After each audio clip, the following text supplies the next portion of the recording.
Vamos lá, agora vamos poder falar um pouco mais, né? No YouTube nos dá mais tempo para conversar. O YouTube nos dá essa oportunidade.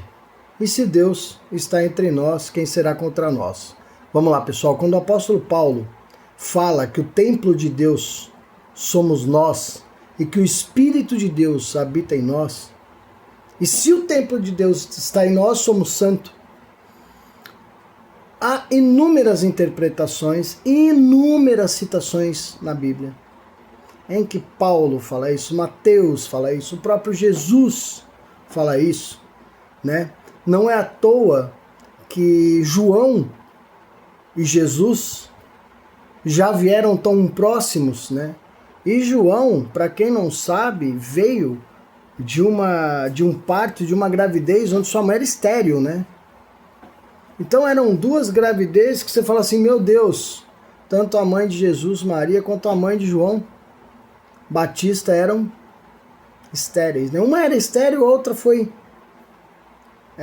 concebida pelo poder do Espírito Santo. Então não houve nenhum ato em que se pudesse dizer, olha, né, tinha alguma coisa. Então já veio de lá, né?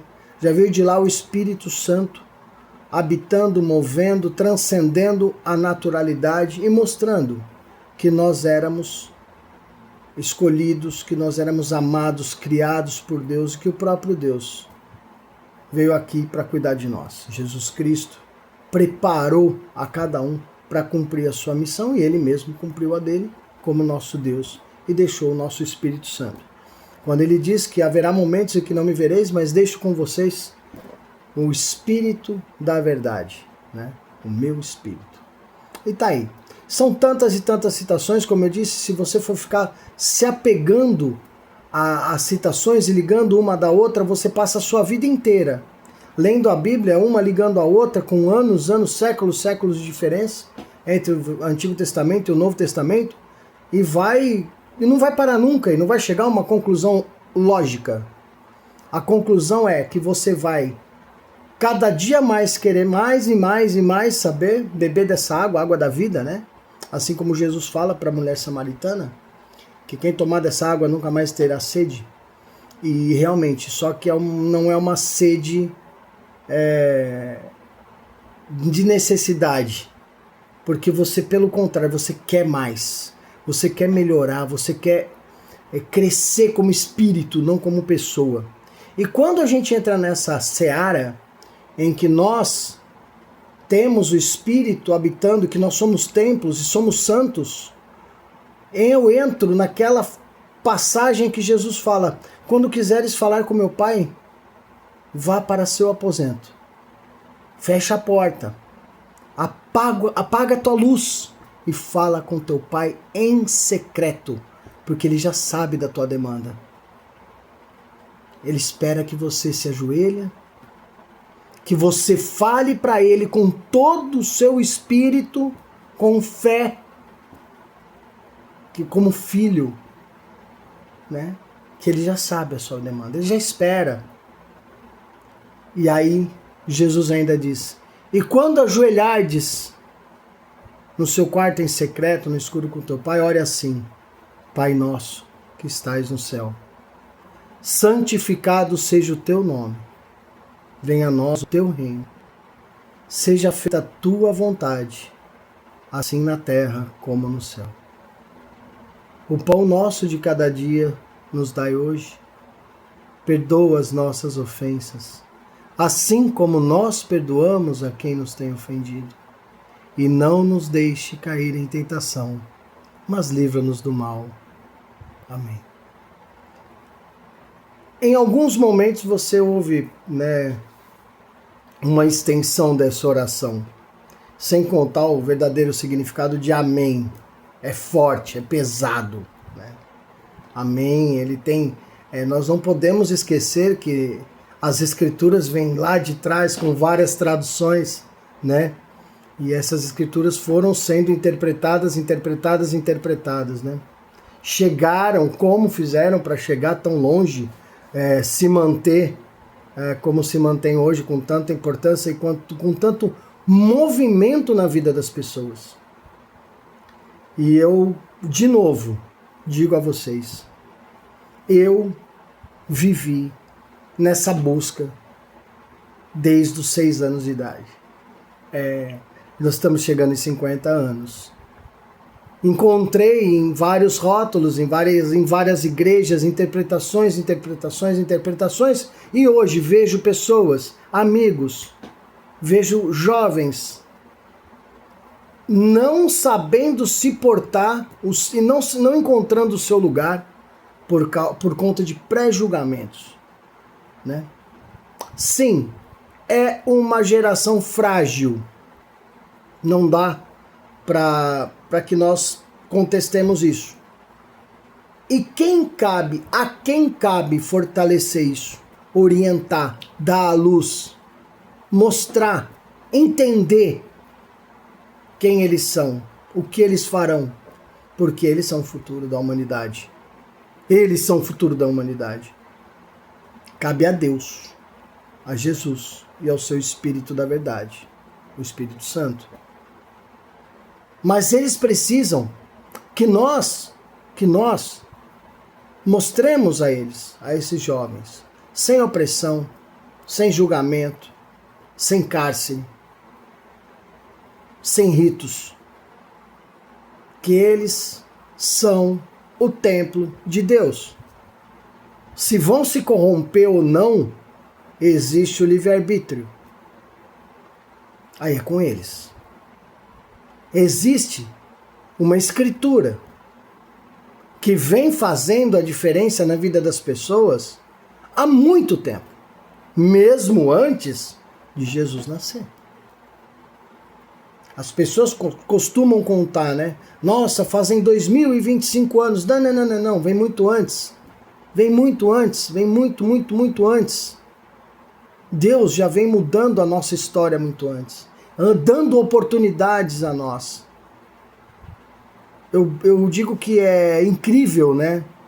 Incrível que tem muitos pregadores estudiosos, eu sigo muito deles, porque, como digo, não sou pregador, não sou pastor, não sou padre, não sou líder de nenhum centro espírita, de nada. Eu sou um homem que, se hoje tenho algo que eu possa dizer que me mantém confortável, que acredito o que eu estou fazendo aqui, para que eu nasci, né? Qual que é o meu propósito, é porque eu encontrei a Deus muito cedo.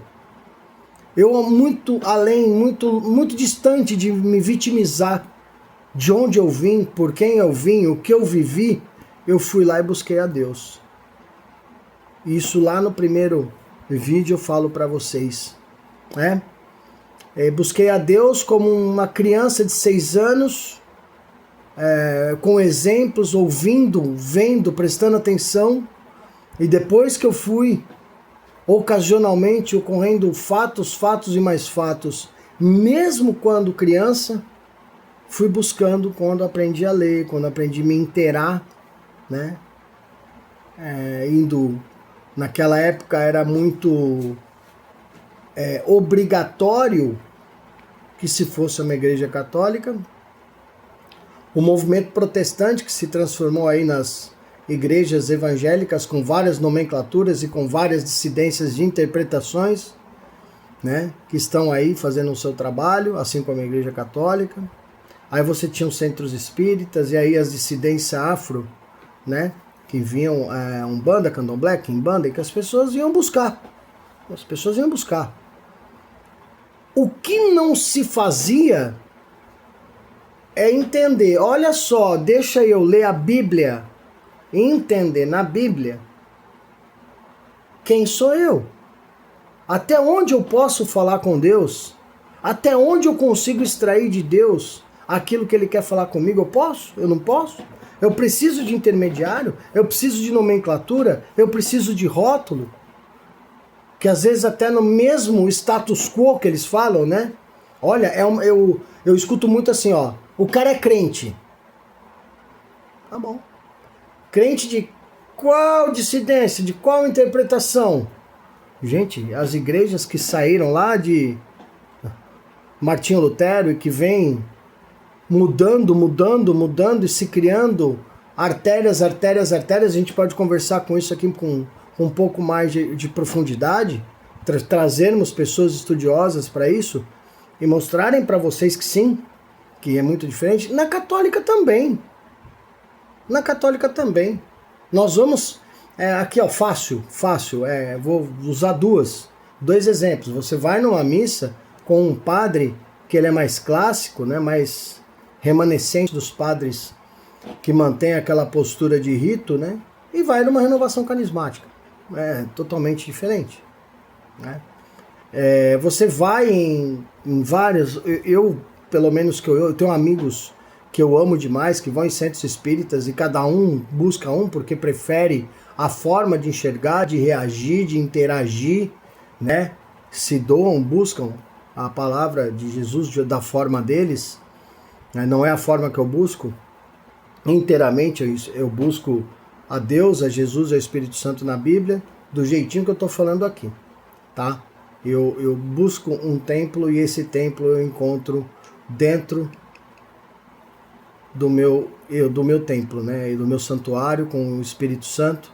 Encontro a Jesus e o Espírito Santo ajoelhando, orando, estudando, dia após dia. Pessoal, recentemente eu tive uma depressão muito forte, mas muito forte, né? E eu decidi meio que deixar tudo de lado, largar tudo. Minha esposa me acompanhou e via. Foi muito forte. E com toda essa batalha que eu comecei muito cedo, estudo, com todo a minha entrega a igrejas, né? Com tudo que eu assistia e buscava, ia, o que me curou, lógico, um profissional físico, porque Deus capacitou o profissional, tá, gente? Não é para falar, ai, eu vou viver só da fé, não. Né? Não. Também você precisa, porque você tem um corpo físico e ele precisa ser curado também, não só o seu espírito. Fui, ouvi o que o profissional tinha que me dizer, entendi, imediatamente cheguei na minha casa, pessoal, me ajoelhei e ali foram. Já se vão aí beirando um ano, bem próximo a um ano, e eu posso dizer para vocês que sim, foi muito importante profissional. Mas o que Deus tem feito na minha vida a nível de paz, equilíbrio, escolhas, não é difícil deixar as vicissitudes, né, da terra, do corpo, né? Não é difícil você não pensar em algo que fere e que dá abertura para fragilizar o seu contato, a sua plenitude com Deus. Não é fácil. Mas você consegue, é muito melhor, a paz é algo transcendente. Eu consegui, eu estou passando para vocês o que eu vivo. Conheço jovens e mais jovens que chegam para mim e muitas vezes não se relacionam com amigos porque são de igrejas diferentes. Não estou dizendo religiões diferentes, estou dizendo igrejas diferentes. Os resultados que nós encontramos, muitas vezes, de jovens que estão aí fora e que estão apegados e acolhidos simplesmente, basicamente, na carne, adormecidos em espírito, ele parte de uma suposição. Pessoal, jovem de burro não tem nada, tá? Jovem de ingênuo não tem nada. Hoje o jovem tem informação suficiente, mas ele não tem acolhimento, ele tem julgamento, ele tem medo. Ai, mas são frágeis, não pode dar uma burdoada que eles caem, choram. Depende de nós. Depende que nós façamos a nossa parte. Fortalecemos eles, aceitemos eles. Eles vão vir cheios de erros, de desesperos, vão vir realmente perdidos espiritualmente. Mas nós temos que estar ali. E eu não estou falando jovem, só de idade cronológica. Eu estou falando de jovem, espiritualmente falando. Espiritualmente falando. Pessoal, um pouquinho de boa vontade, um pouquinho de esforço. Coloque sua fé para fora. Não precisa se desesperar. Ninguém vai dizer para você o que está certo, o que está errado. Se você está orando de joelhos, se está orando em pé, se está orando na mesa da sua casa. Ninguém vai dizer para você que o seu pecado que você cometeu não teve ali, ó, Jesus Cristo na cruz, carregando todos os nossos pecados e abrindo as portas para você, colocando o Espírito dele dentro do seu templo, para que vocês possam conversar diretamente. Ninguém vai tirar isso de você. Ninguém vai tirar isso de você. Faça isso. Não se perca, não se desespere, não desista. Haverá um momento que você pode se encontrar em uma comunidade cristã, em uma comunidade que vai te levar para cima, que vai te dar a palavra que você precisa ouvir. Sim, sim. Mas haverá um momento em que você falar com o seu pai e não desacreditar que você é o templo de Deus, que o Espírito de Deus habita em ti e que você tem contato direto com o Pai. Sem intermediários, você começa a se reforçar. Você não é aquilo que o seu subconsciente, o que as pessoas diferentes de você, que pensam diferente de você, que interpretam diferente de você, muitas vezes tentam fazer você acreditar. Muito menos Deus não vira o rosto para você quando você peca e confessa o seu arrependimento por algo que você fez de errado. Isso é o mal tentando te afastar de Deus. Deus te ama muito. Vai lá, perde tempo não. Pega a sua Bíblia, fecha a sua porta, apaga a tua luz, ajoelha e fala em secreto com o teu Pai que te criou e que te ama. A gente se vê de novo. Conta a tua experiência. Ele já sabe a sua demanda, ele já sabe o que você precisa. Tenham paz e muita, muita paz e graça.